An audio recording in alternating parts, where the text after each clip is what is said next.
E aí, pessoal, tudo bem? Boa noite. Vamos ver se agora a gente consegue fazer essa live. Vamos ver se o Instagram deixa. Esperar o pessoal entrar. A professora Tatiana também já está entrando. Já já a gente começa. E aí? E aí, como que vocês estão? Estão estudando? Tudo certo? Brenda sempre a primeira. Ó, a professora Tati aí, gente. Bora lá.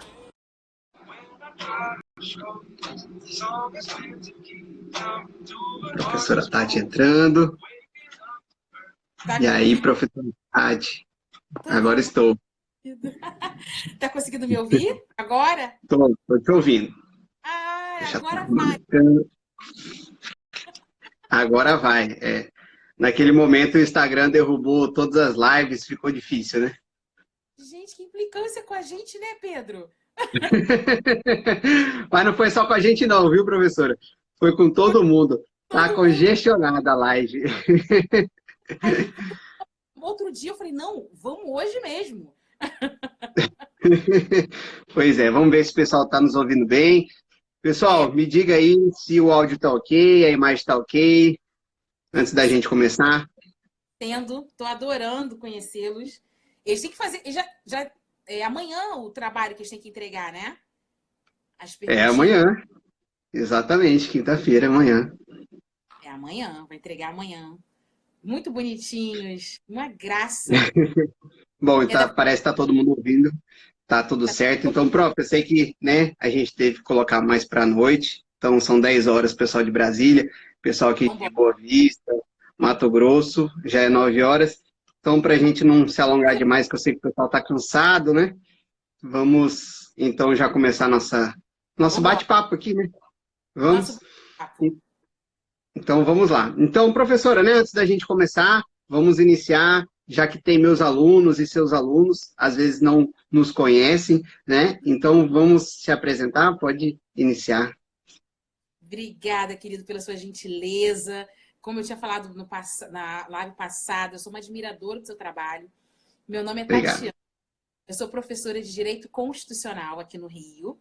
Eu me formei na Emerge, enfim, fiz Emerge, dou aula na Emerge, mas em outros cursos também aqui, mas sempre voltado para o concurso público, principalmente da Magis, da magistratura, da Defensoria e do Ministério Público.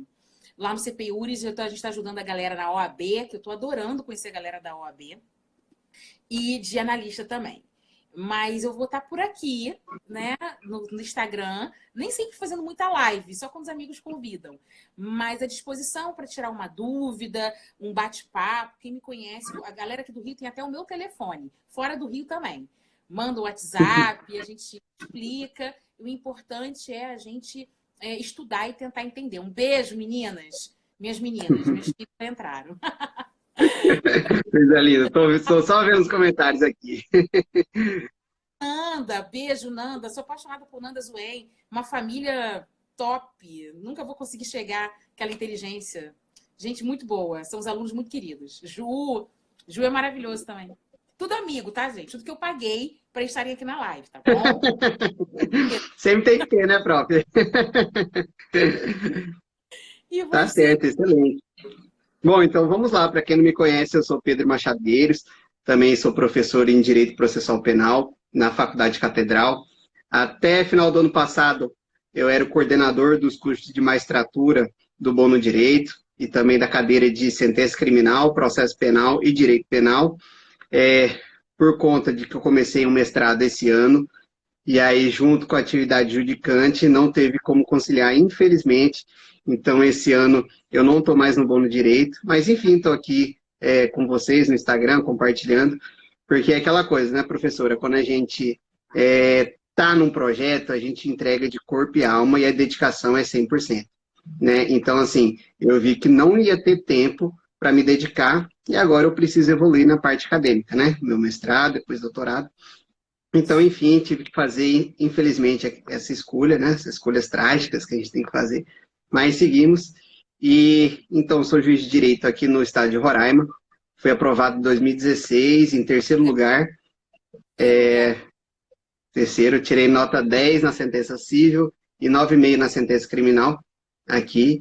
E também estou aprovado no concurso da magistratura de Sergipe, e aí terminou em 2017, chamaram 9 pessoas, eu estou em 19º, então o concurso vem esse ano que vem, mas enfim, tem essa aprovação lá. E, claro, né, como professor, e já fui de vários cursinhos, e sempre focado para a magistratura, né, que foi desde o começo que eu estudei, e aí eu segui a carreira também como professor nessa área. Então, para quem não me conhece, prazer, Pedro. Então vamos lá, né, professora? Já devidamente apresentados. Eu vejo, né? Os vídeos Luiz mesmo, e é do meu Mato Grosso, mas tá lá, tá por empréstimo.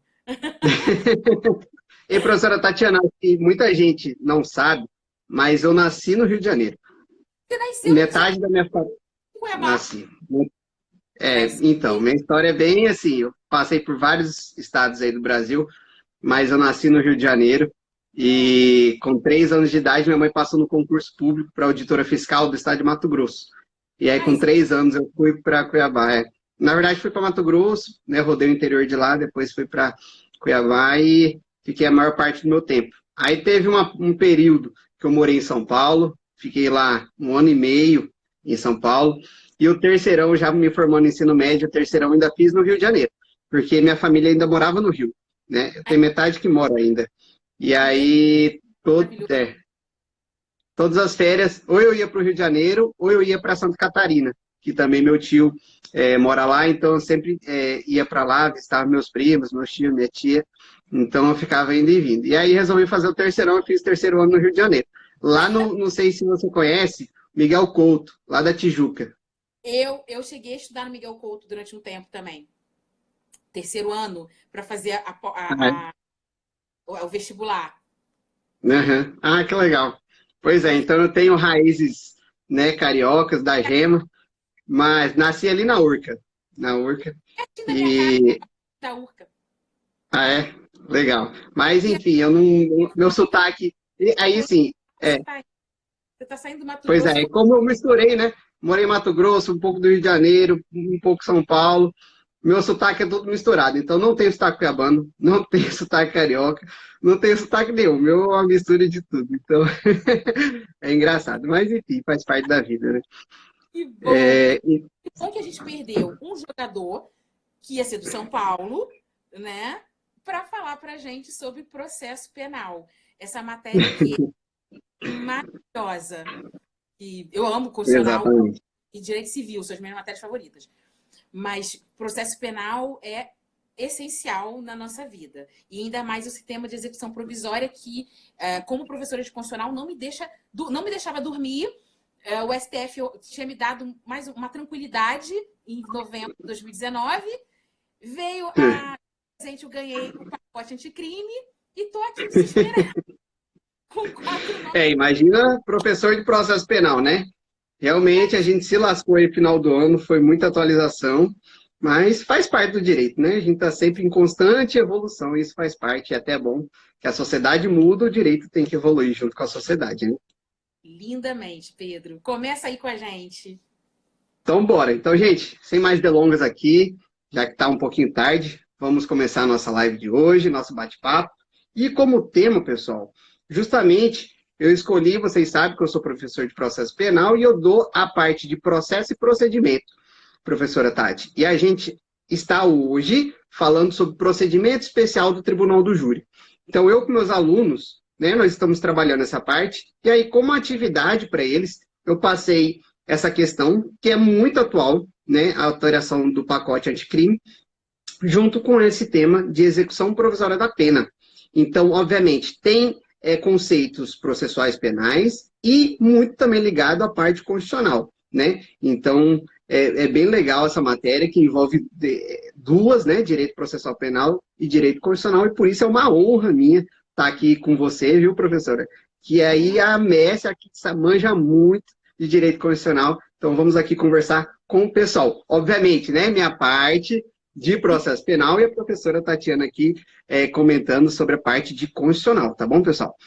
Só para a gente fixar uma premissa aqui, tá? Antes da nossa live, aos alunos, como a gente vai começar a falar e não dá para ver os comentários de vocês agora, a gente vai fazer o seguinte, a gente vai explicar, Se vocês tiverem dúvida, anotem, tá? Pega um papel, uma caneta, anotem. E aí, no final da nossa explicação, a gente vai abrir para vocês fazerem as perguntas, tá bom? Aí eu e a professora Tati, ao final, vamos responder as perguntas de vocês e aí a gente encerra a nossa live. Lembrando, para quem não sabe, vou até colocar aqui, a live, pessoal, só fica online até 1 hora. Completou 1 hora, ele encerra a live automaticamente. Então, se a gente não terminar em 1 hora, acredito que vá, mas se não terminar, que agora já foram 10 minutos e 30 segundos. Se não terminar em 1 hora, a gente vai voltar novamente e vocês vão precisar entrar de novo, tá? Então, fiquem tranquilos, porque é assim que acontece. Então, para quem não sabe, fica o aviso, beleza? Vamos então iniciar, pessoal. Execução provisória da pena. Vamos começar então com um conceito, né? Não tem como a gente tratar um assunto se a gente não sabe o que é, não é, não, professora Tati? Conceito então, tem, salvam vidas. Exatamente. Então, vamos saber o que é execução provisória da pena, porque eu vejo muito aluno falar, comentar, mas na hora dele fundamentar, eu vejo que, às vezes, ele confunde a execução provisória da pena com a prisão cautelar. Então, vamos definir? Primeira coisa, o que é execução provisória da pena?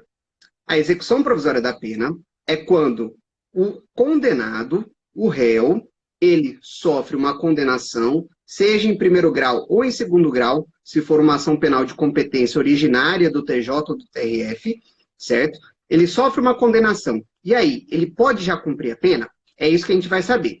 A princípio, né, até então, era possível, que nós vamos ver. Então, assim, independentemente dos requisitos de uma prisão cautelar, né, por exemplo, a preventiva, que é a garantia da ordem pública, a garantia da ordem econômica, a aplicação da lei penal e pela conveniência da instrução criminal, a pessoa pode ficar presa. Mas, neste caso da execução provisória da pena, independe desses requisitos, tá bom? Então, isso que é a execução provisória da pena. Não tem nenhum requisito, ele cumpre a sentença ou acórdão condenatório, ok? Então, a gente fixa essa premissa, esse conceito. É diferente da prisão cautelar, que a prisão cautelar, seja ela prisão temporária ou prisão preventiva, tem seus próprios requisitos e deve ser feita de que forma, pessoal? De forma fundamentada, certo?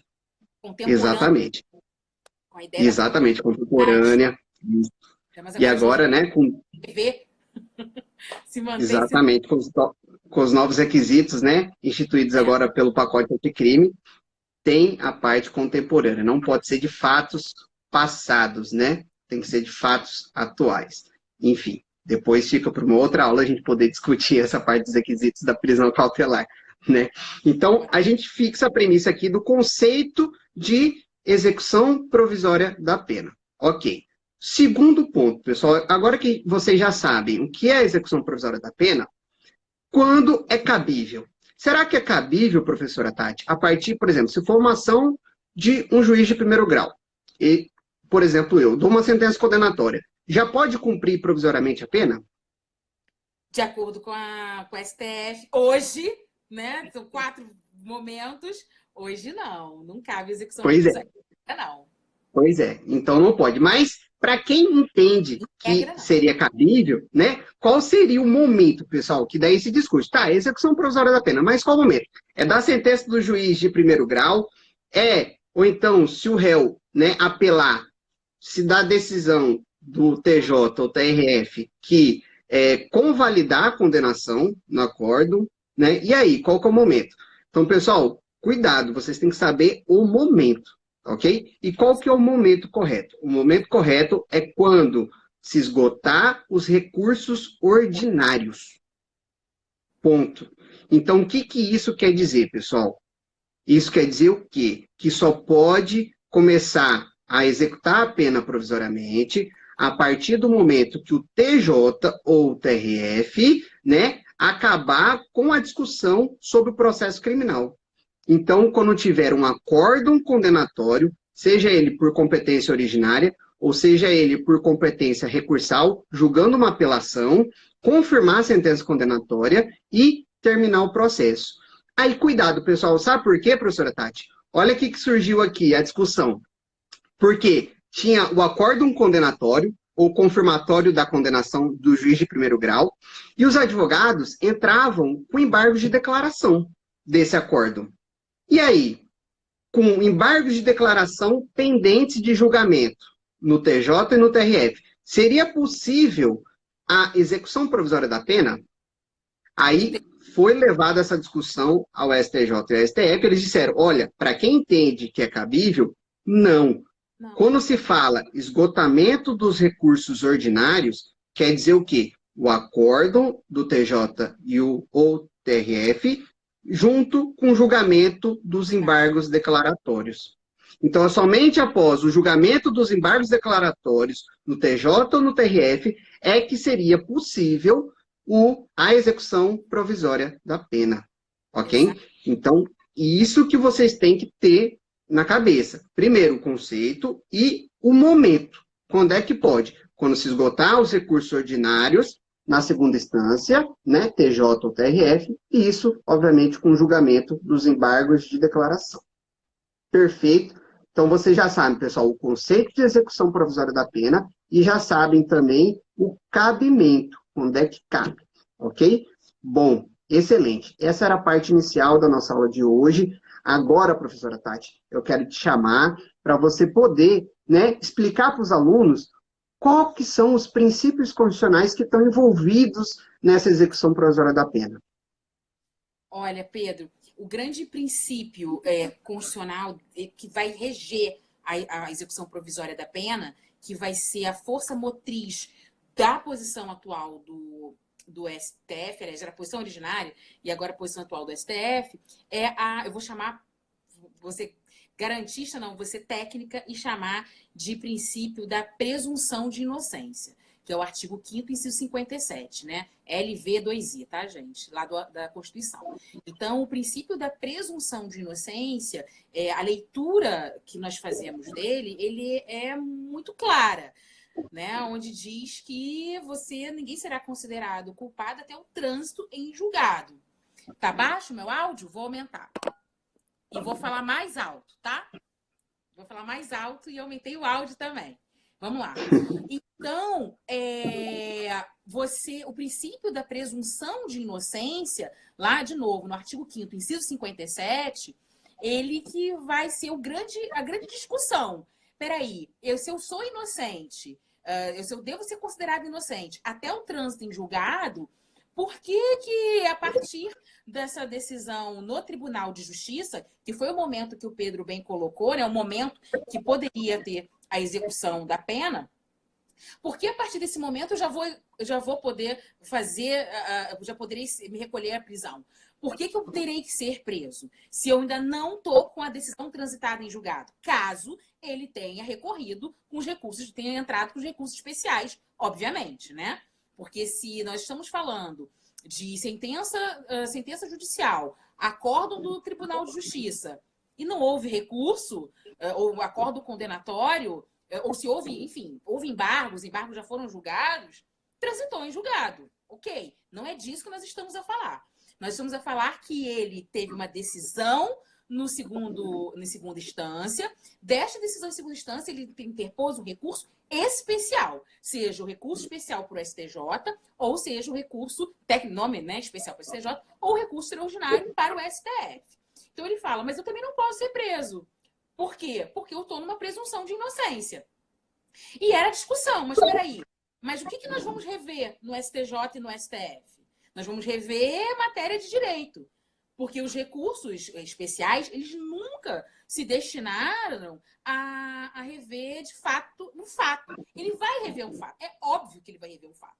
Mas não como questão principal. A ideia é que ele reveja o direito daquela decisão. Então, a dúvida era, mas espera aí, como vou compatibilizar? E, além disso, Pedro, a gente tem uma norma infraconstitucional que decorre diretamente do artigo 5º, inciso 57, que é lá o CPP, salvo engano, o artigo 283. Tem o 283, é o 283 do CPP. Então, como interpretar o 283 do CPP? Se você abrir agora, ou daqui a pouco anotar e abrir o CPP, o 283, a leitura que nós fazemos em consonância com o artigo 557 é muito clara. peraí, não pode haver execução provisória da pena porque não tem o trânsito em julgado. Né? A decisão não transitou em julgado. Peraí, o que deve prevalecer é o princípio da presunção de inocência. Não é verdade? Então, é o primeiro princípio que a gente traz hoje. Tem mais outros dois que nós vamos verificar aqui. Tem um outro princípio que quase ninguém fala, mas em todas as decisões do STF, toda a evolução jurisprudencial sobre a execução provisória da pena, eles trazem como um segundo princípio, além da presunção de inocência, que é o princípio da individualização da pena. Tinha esquecido, lembrei. Princípio da individualização da pena. Por que o princípio da individualização da pena? A partir do momento, o Pedro vai falar disso melhor do que eu, mas a partir do momento que se dá a dosimetria, ali eu não estou olhando mais para o fato, eu estou olhando para o réu, não é verdade? Não aplicar o 59, quando eu penso no artigo 59 do Código Penal, e até para depois chegar qual regime ele vai cumprir, eu estou olhando de fato para o réu. Estou analisando os 8 elementos do 59.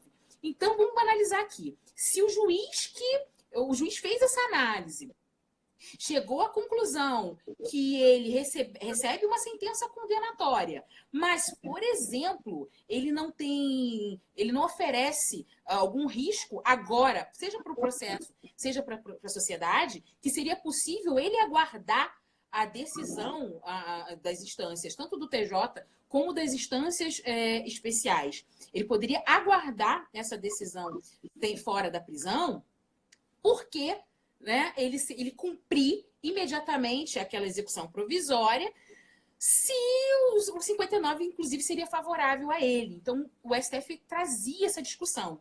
Veja bem, eu não estou falando a minha posição A ou B, estou falando da ideia dos princípios que o Supremo traz na mesa, na pauta para discutir aqui. Porque a decisão parece que ela está pacificada, mas ela é extremamente polêmica e necessária sempre a nossa lembrança, a nossa ideia, entendeu? Então, eu vou ter aqui, numa ponderação dos princípios, falando de última análise, como hoje o STF decidiu em 2019, o HC, não foi no HC, foi nas ações diretas de constitucionalidade, 43 e 44. 43, 44 e 54. Por que chegou por meio de ADC? Porque era para interpretar o 283 do CPP. Era falar assim, qual é a interpretação do 283 do CPP? Os tribunais estão em conflito.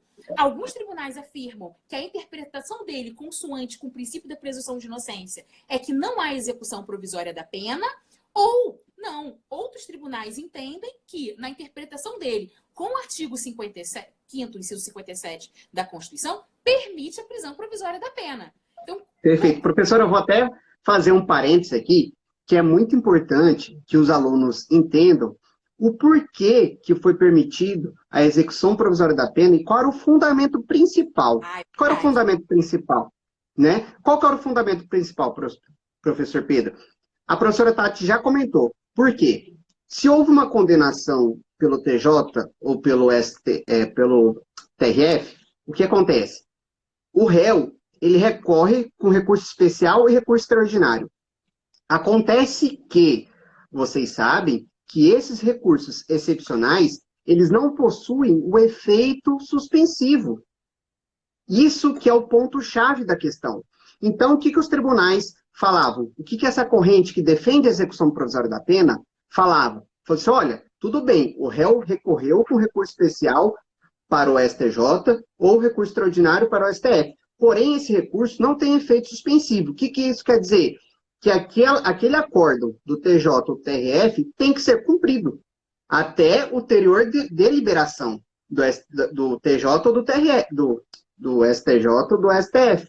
Então, por isso que falava, olha, tem que cumprir provisoriamente a pena, salvo se o STJ ou o STF, né, reformar a decisão, que é muito difícil, como a professora Tati falou, eles não podem entrar em matéria fática, né, só entra em matéria de direito, então que era muito difícil, e haver absolvição, somente nesse ponto. Então, até que os tribunais superiores dessem uma decisão de forma diferente, o réu deveria cumprir provisoriamente a pena. Então, é este ponto, pessoal, que estes recursos eles não têm um efeito suspensivo. Então, esse era o principal fundamento de quem entendia que era possível a execução provisória da pena, né? Então, pode continuar, professor. Pois é, Pedro. A grande questão que o STF volta atrás, ele permite a execução provisória da pena, salvo engano, foi 2016, mais ou menos, até 2019, só não me lembro agora a data, mas foi A gente vai falar, nossa linha do tempo, daqui a pouquinho já vou comentar, mas foi em 2009 que houve a mudança e 2016 que voltou a mudança antiga. Voltou, é verdade. E no julgamento, na última posição que eu falei do julgamento das ADCs, da 43, 44 e 54, o STF fala assim, não, peraí, vamos pensar uma coisa. Por que se determinou a execução provisória da pena? De fato, é porque os recursos especiais não têm efeitos suspensivos? É porque os recursos especiais não têm efeitos suspensivos. Mas eles podem ter? Podem ter. Isso não tem problema nenhum. Eles podem ter efeito suspensivo. Em regra, não tem, mas pode ser concedido. Tá bom. Mas também por quê? Porque havia, de fato, um clamor da sociedade com relação... desse tiro casado volta casado. Um clamor da sociedade com relação a querer uma resposta para a execução de algumas penas. Não é verdade? Essa era a ideia. Então, quando a STF volta para sua posição não originária, mas a posição atual de não permissão da execução provisória da pena, que o Pedro vai explicar daqui a pouco, que não significa que a pessoa não, por exemplo, não fique presa durante o julgamento, o seu julgamento, são coisas distintas. Ele começou muito bem conceituando execução provisória da pena, para você não confundir com uma prisão provisória, porque tem naturezas distintas, são questões distintas. O STF fala assim, olha, o que eu tenho que fazer é privilegiar, de fato, o artigo, obviamente, o artigo 5º, inciso 57, a presunção de inocência. E ele traz mais, eu quis trazer uma parte do voto, que é importante, que ele fala. Interpretar o princípio da presunção de inocência para afirmar o seguinte, olha, interpretar dizendo que permitindo uma eventual, o réu, né, acompanhar o que está acontecendo, acompanhar o processo dele fora da prisão. Isso, de você afirmar que isso vai prejudicar a uma investigação, você afirmar que isso vai trazer um não cumprimento de uma decisão judicial, como se o Estado fosse leniente com uma pessoa que cometeu um crime, é um erro. Porque é um erro hermenêutico, de fato, um erro que a gente fala de premissa. Né? Isso na visão do STF, tá, meus amigos? Então ele fala o seguinte, e mais, a Constituição, ela não está aqui para fazer as vontades de ninguém, nem submeter a um capricho, muito menos a um direito penal simbólico. É duro falar isso, é duro ouvir isso. Eu sei, mas é um momento onde que se pede, onde a gente pensa no seguinte sentido.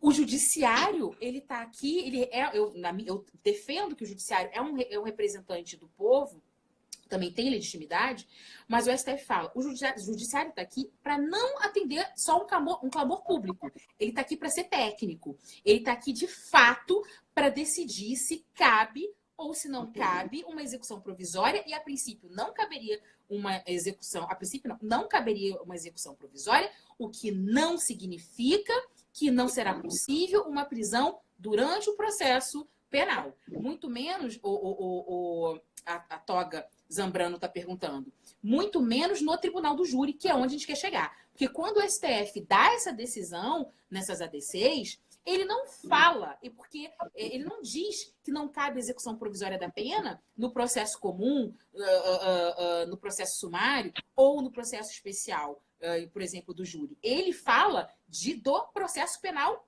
lato sensu, como um todo. Né? Ele não fala, mas no processo do júri é diferente. Ele não traz essa especificidade. Ele fala, não é possível execução provisória da pena, ponto. E passa a discorrer com base nos princípios que eu falei para os senhores, e passa a trazer não é um caso de exceção, é uma outra questão, na possibilidade de prisão em caso de cumprimento dos requisitos do 312. Né, Pedro? Perfeito, não, excelente. Que isso, eu fico aqui só admirando, professor. Né? Suas aulas são realmente demais e vamos nessa. Tá muito bom. Então vamos lá, pessoal. Muito legal. A gente falou do conceito, do cabimento de execução provisória. Agora falamos dos princípios, né, constitucionais que envolvem o tema. Agora a gente vai entrar no tópico relativo ao quê? Relativo a como a execução provisória da pena foi aplicada no Brasil. Meus alunos sabem que eu sempre gosto de colocar uma linha do tempo, né? Então, vamos lá, vamos colocar nossa linha do tempo para quem está anotando, para quem está acompanhando aí. Como é que a gente vai fazer? Nós vamos começar, obviamente, a partir do ano da nossa Constituição de 1988, nossa Constituição Cidadã, até porque ela está sendo o parâmetro de toda essa nossa discussão, ok? Então, vamos partir de 1988, desde quando foi promulgada a nossa CF, ok? Desde o início, pessoal, de 1988 até 2009, os tribunais superiores, e aí estão incluídos STJ e STF, sempre permitiram a execução provisória da pena. Sempre. De 88 a 2009, nunca houve uma discussão sobre isso. Sempre foi permitido. Ok? Então, quando o TJ ou o Tribunal TRF, sempre confundo, o TJ ou TRF, Confundo a Federal. Confirmar a condenação, certo? Sempre foi possível a execução provisória da pena, ok? Por quê? Os recursos excepcionais não tinham efeito suspensivo, ok? A partir de um julgamento do STF, vou até trazer para vocês, para quem gosta de anotar, HC 84.078 de Minas Gerais, tá bom? Isso em 2009. O STF mudou o seu entendimento, tá?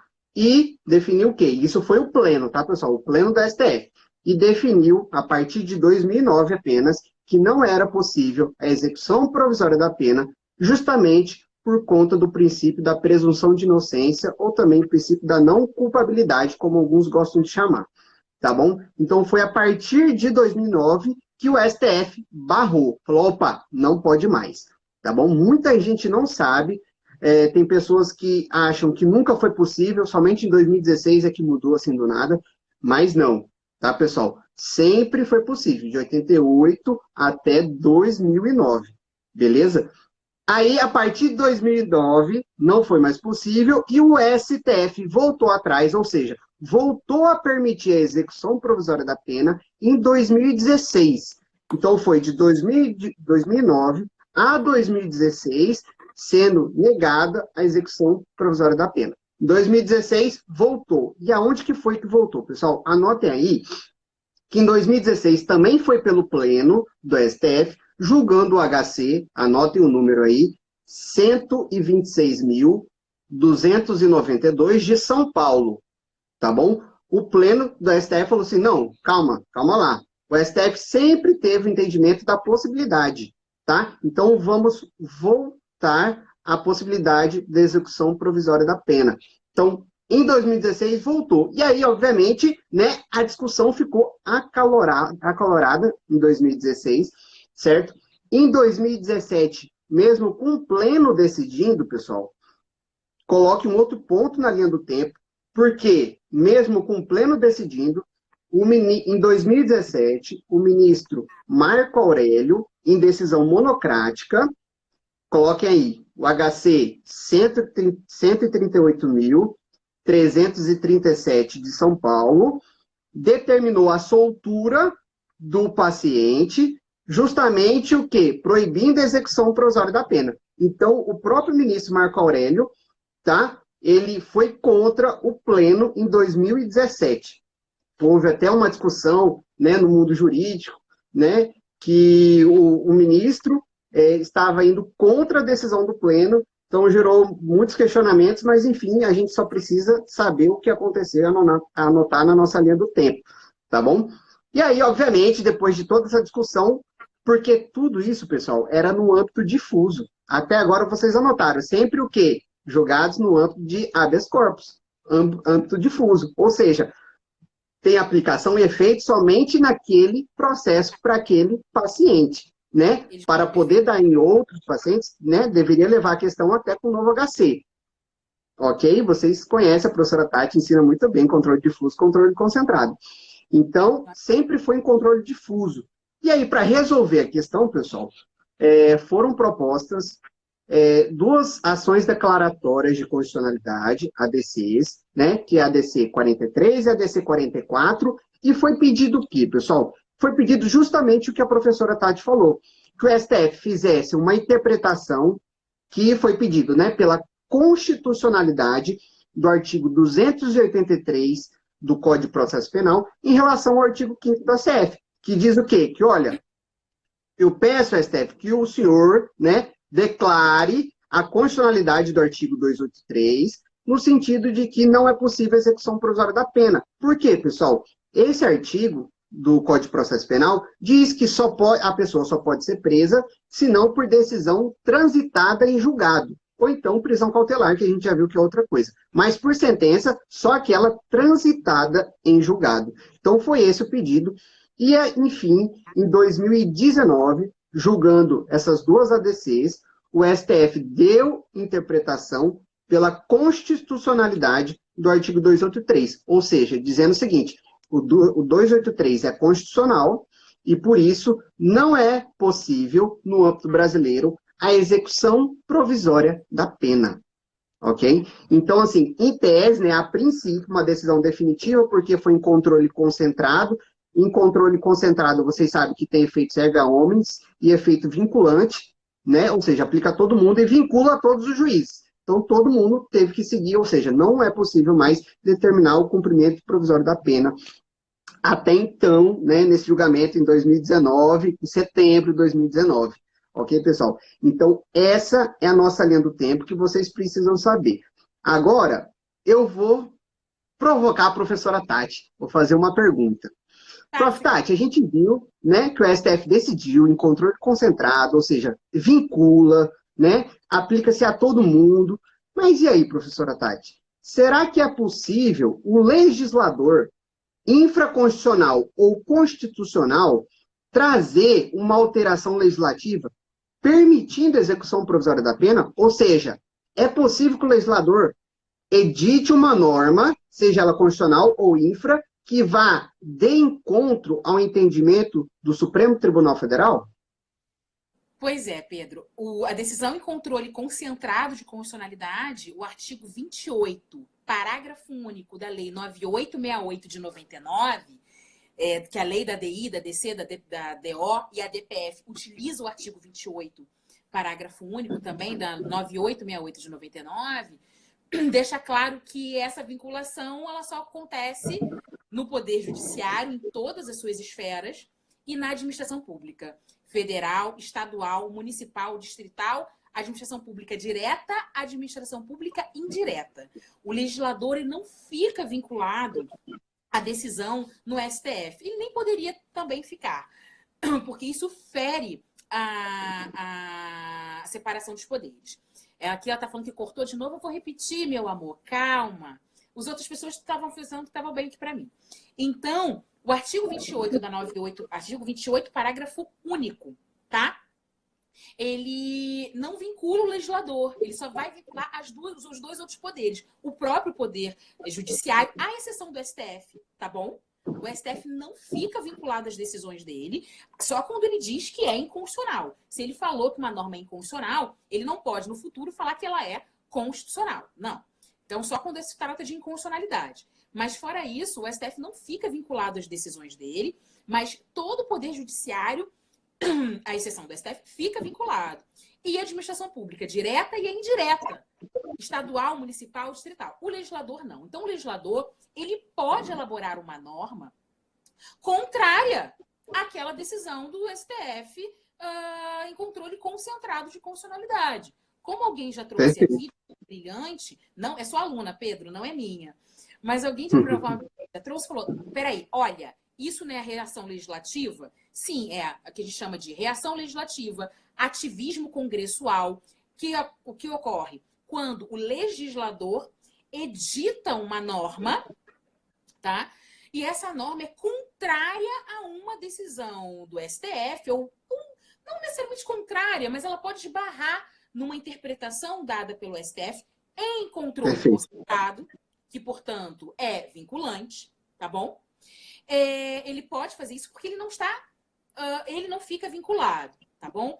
Nós chamamos isso de reação legislativa, como eu falei, mas também é necessário falar o seguinte, que essas reações legislativas, elas, em regra, acontecem sempre com uma decisão mais conservadora do próprio legislador. O legislador acaba tomando uma decisão conservadora, elaborando uma norma um pouco mais conservadora com relação a esse sentido. Tá? As perguntas, gente, eu não estou conseguindo ver. Minha amiguinha falou que estava anotando.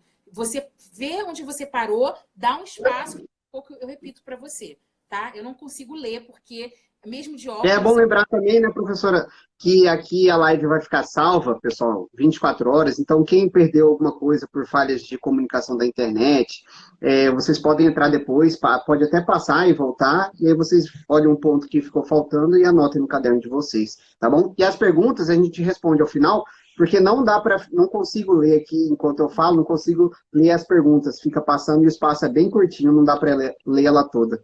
Aí, ao final, a gente consegue levantar as perguntas e aí a gente sai respondendo, beleza? Então, o legislador, ele pode elaborar, sim, uma norma contrária àquela que foi declarada inconstitucional, ou com uma interpretação, ou dada uma interpretação conforme, ele não está vinculado.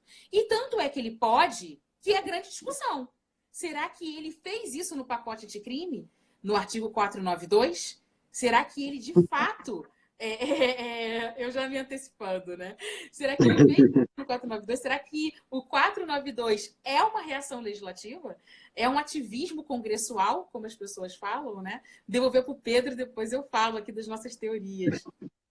Perfeito, perfeito. Então, pessoal, é o seguinte. Então, a gente viu com a professora Tati, explicou perfeitamente que é possível sim, né? Ainda que seja em controle concentrado, ele não vincula a atividade típica do legislativo. Até porque a gente sabe que a nossa sociedade ela vai evoluindo, vai pensando.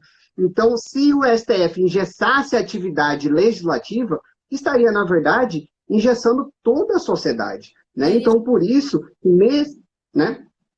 E legislando, que ele não faz. Exatamente. Perfeito. Então, por isso que até ele poderia ser mudado o entendimento do STF através de uma lei, né? Então, pensando nisso pela possibilidade, pessoal, ainda que em controle concentrado, nós temos dois casos referentes à execução provisória da pena. O que acontece? Primeira coisa que vocês vão notar, no âmbito constitucional, foi apresentada a PEC, Proposta de Emenda à Constituição, número 5 de 2019. Eu sei que tem outras, mas essa foi a primeira, tá? Então, a proposta de emenda à Constituição 5/2019 veio, né, traz a possibilidade da execução provisória da pena, e isso incerto na CF, certo? Como possibilidade. Ou seja, o constituinte derivado, ele está positivando, né? Está querendo positivar, na verdade, querendo positivar a possibilidade expressamente da execução provisória da pena, tá? Eu fui olhar hoje para vocês, para não estar falando aqui besteira, mas ela ainda está em tramitação, ainda está na CCJ, tá bom? Então, ainda não temos uma conclusão sobre o assunto. Então, ainda é apenas uma proposta. E isso vai para o futuro, vai depender de como vai ser votado por lá. Mas, pessoal, no âmbito infraconstitucional, teve, né, a proposta de alteração legislativa, né, da lei ordinária, que é o Código de Processo Penal, e foi alterado. E foi alterado, pessoal, com o pacote anticrime, né, trazido pelo ministro Sérgio Moro. Vocês sabem que final do ano passado, ainda é de 2019, a Lei 13.694, conhecida como pacote anticrime, mudou várias legislações penais e processuais penais, e uma delas foi exatamente a execução provisória da pena. Mas aí é um ponto muito importante, pessoal. Por quê? Alterou o Código de Processo Penal, mas em um ponto específico, tá bom? Foi uma inclusão, não existia, trouxe tá bom? O artigo 492, inciso 1, a linha E, trouxe o quê? A possibilidade de execução provisória da pena somente no âmbito do procedimento especial do tribunal do júri, beleza? Só no tribunal do júri que trouxe essa possibilidade, mas não em qualquer caso. Quando então, professor, que é possível? Quando a pena condenatória for igual ou superior a 15 anos de reclusão. Então, vejam, não é em qualquer caso, tá? O pacote anticrime trouxe a possibilidade de execução provisória da pena somente no júri e só quando a pena ficar igual ou superior a 15 anos de reclusão. Então, vejam que realmente é uma hipótese bem restrita, porque nem qualquer condenação do júri que vai ser possível, desde que seja igual ou superior a 15 anos. Tá bom, pessoal? Então, isso é um ponto muito importante. Então, vejam, aqui, professora, neste ponto, a gente vai ter que separar, então, qual que é o momento e a diferença da execução provisória da pena de uma sentença, um acordo proferido por um magistrado, eu digo ele, juiz ou desembargador, e da execução provisória da pena no tribunal do júri. Tem uma grande diferença. E qual é, pessoal, essa diferença entre os dois? Essas duas execuções. Como eu disse para vocês, execução provisória da pena só é possível quando esgotados os recursos ordinários. Embargos de declaração no âmbito do TJ ou TRF, perfeito? Mas no júri, pessoal, nós temos uma peculiaridade. E qual é? Nós temos o princípio da soberania dos vereditos. Então, em regra, não é possível que o TJ e o TRF, em âmbito recursal, né, apelação, no caso, reforme o mérito de uma sentença condenatória proferida pelos jurados, por conta desse princípio, soberania dos vereditos. Então, pessoal, como este caso é específico, a execução provisória da pena no âmbito do júri vai ser possível desde o julgamento, no dia do julgamento da sessão. Então, houve lá a sessão de julgamento, houve a condenação, é já neste dia, na própria sessão do júri, o juiz pode determinar a execução provisória da pena, desde que presentes os requisitos. Então, veja a diferença que é do momento, certo? A execução provisória da pena de uma sentença de um magistrado é em segunda instância, quando esgotar os recursos ordinários. E de um tribunal do júri é quando haver, lá em primeira instância, a sentença condenatória com pena igual ou superior a 15 anos de reclusão. Então, essa é a diferença em relação ao momento, ok? E vocês viram comigo que, depois da decisão do STF, nas ADCs 43 e 44, não é mais possível execução provisória da pena por uma sentença ou um acordo proferida por um magistrado, ok? Só é possível agora, com essa alteração legislativa, com essa introdução, no âmbito do júri. Tá bom, pessoal? Agora eu preciso chamar a atenção para vocês, porque aqui, obviamente, esse pacote anticrime e este ponto específico vai ser objeto de questionamento em muitas provas, então seja ela analista, OAB, magistratura, defensoria, MP, então se você está aqui prestando concurso, isso aqui vai cair muito. E às vezes não cobra só regra, né? Eles gostam de cobrar exceção. E qual é a exceção, pessoal? O próprio pacote anticrime trouxe uma exceção à execução provisória da pena. Ou seja, vai dizer o quê? Olha, tudo bem, eu estou aqui estipulando a execução provisória da pena, mas a depender de um caso, o juiz pode não aplicá-la. E qual é este caso, pessoal? Este caso está lá, a exceção está lá no artigo 492, parágrafo 3º do Código de Processo Penal, e diz o seguinte, pessoal. Se houver, olha a exceção, tá? Se houver questão substancial cuja resolução pelo tribunal a qual competir o julgamento possa plausivelmente levar à revisão da condenação, o presidente pode não autorizar. Ficou um pouco embolado, um pouco confuso a letra da lei. Isso aqui eu li a letra da lei. Então eu vou resumir para vocês. Pessoal, é o seguinte, vocês sabem que uma hipótese de recurso de apelação no âmbito do tribunal do júri é quando a prova contrária, quando a condenação for... Na verdade, condenação não, né? Quando o resultado, pode ser absolvição ou condenação, for contrária à prova dos autos. Então, vamos supor que o réu tenha sido condenado, mas e o MP, na verdade a defesa, recorre, e o juiz presidente entende pela cabeça dele que a prova dos autos pode levar a uma absolvição realmente. Neste caso, pessoal, o juiz presidente do Tribunal do Júri pode afastar a execução provisória da pena, tá bem? Tudo bem assim, que é um pouco subjetivo, né? Que ele fala assim, ó, houver questão substancial cuja resolução pelo tribunal ao qual competir o julgamento possa plausivelmente levar à revisão da condenação. Então, isso ficou subjetivo. Vai depender do entendimento do magistrado presidente. Olha, se o magistrado entender que realmente é possível que haja uma revisão pelo tribunal de segundo grau, a revisão eu digo o quê, pessoal? Ele só pode o quê? Anular e determinar um novo julgamento pelo júri, certo? Então, quando o juiz entender que está prevista essa hipótese e que tem possibilidade de procedência do recurso no TJ ou no TRF, neste caso, ele pode afastar a execução provisória da pena no âmbito do júri, beleza? Isso aí é que vai despencar em prova. E o último ponto desse tópico, pessoal, que vocês precisam estar cientes, que é o quê? Lembra que eu falei para vocês? Qual que era o principal fundamento da execução provisória da pena? Pela possibilidade. É que os recursos excepcionais não têm efeito suspensivo, certo? Vocês sabem muito bem que o recurso de apelação, ele tem efeito suspensivo, né? Duplo efeito, devolutivo e suspensivo. Aí vocês vão falar assim, e aí, professor, então como é que é possível? Cuidado, partindo dessa premissa, e o legislador, como não é bobo, né? Fixou lá no artigo 492, parágrafo 4º, o seguinte, pessoal. A nova legislação retirou o efeito suspensivo do recurso de apelação. Então tá lá, a condenação em tribunal do júri com pena igual ou superior a 15 anos de reclusão, eventual apelação não tem efeito suspensivo.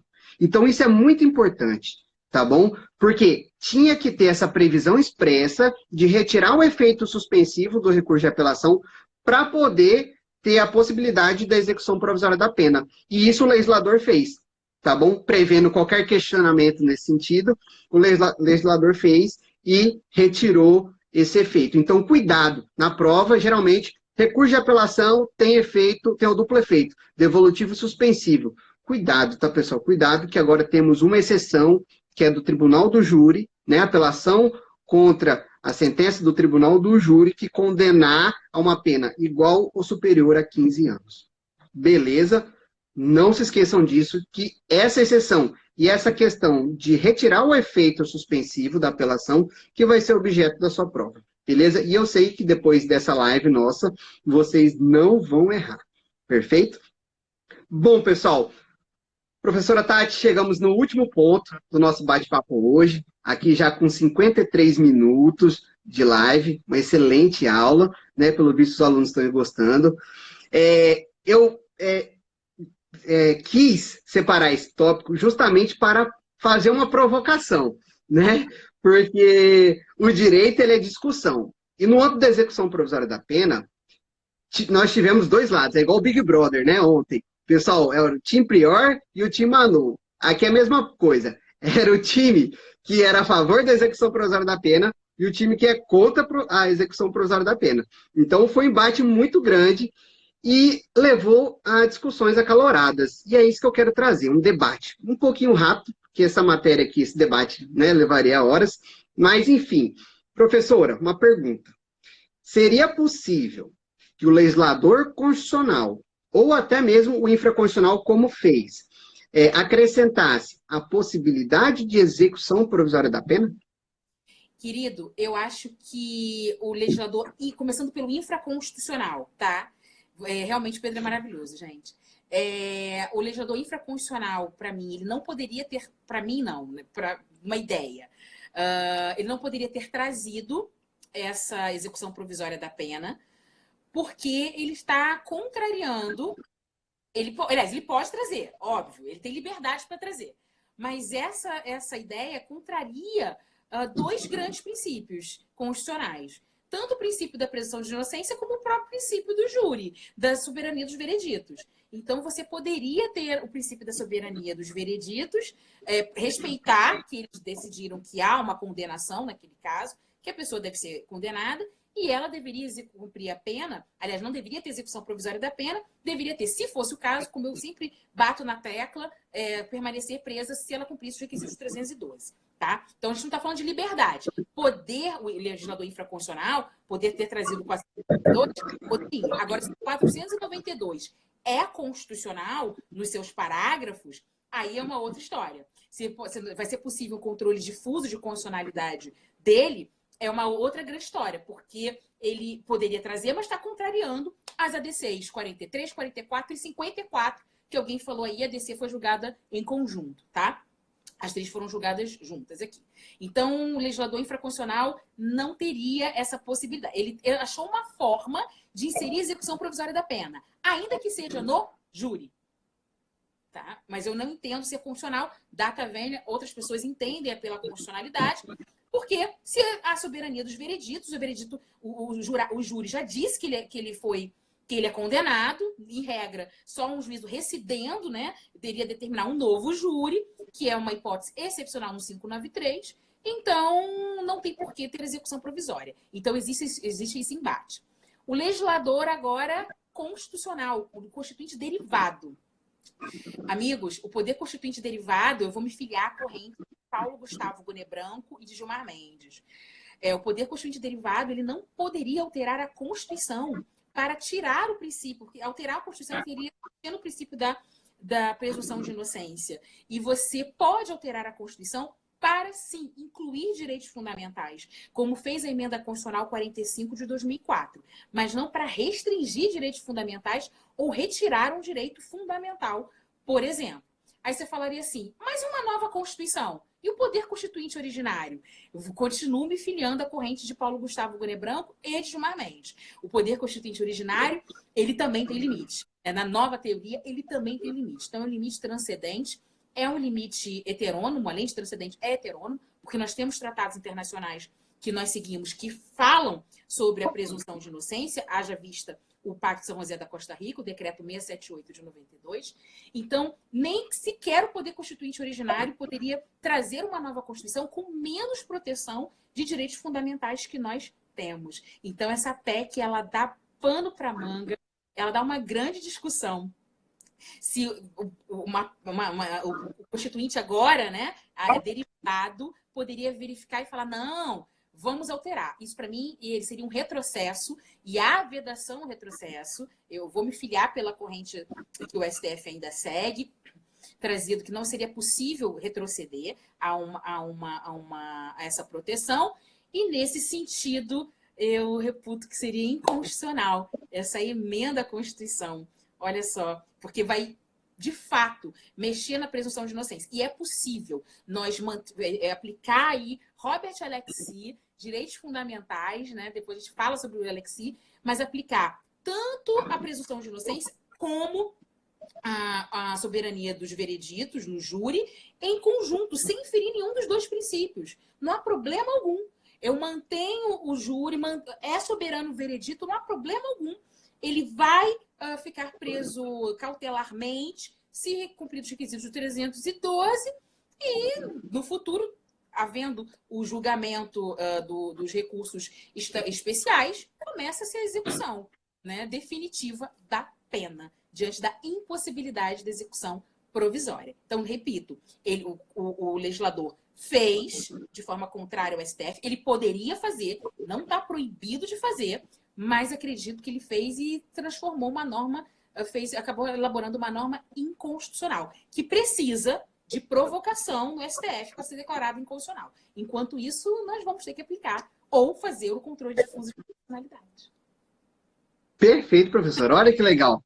Você terminou e nós estamos aqui com 59 minutos e 15 segundos. Então, em 45 segundos, vai cortar automaticamente nossa live.